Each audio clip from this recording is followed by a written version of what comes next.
Alright everybody, we have a gill tutorial for you today.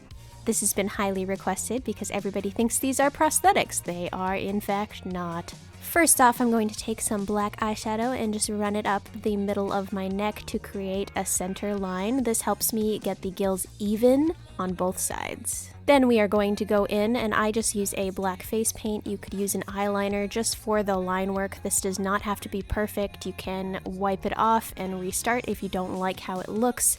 This is just going to show you where you want your gills to be. I do 5 on each side.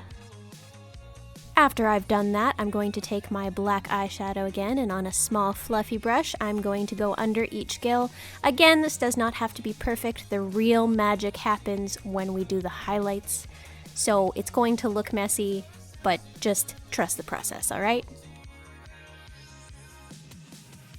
Then we are going to go in with our highlight color. I use my blue UV paints first, and I go along each gill where it would be most raised. The nice thing about UV and black light setting is that everything looks very flat already, and then you're just adding depth with shadow and highlight.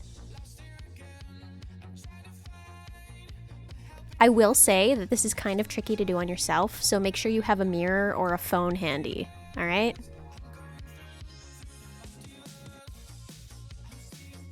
And then on top of that raised edge of the gill, I'm going to go in with a green and blend it out with my fingers so that it looks really nice and smooth. This creates more of a raised illusion.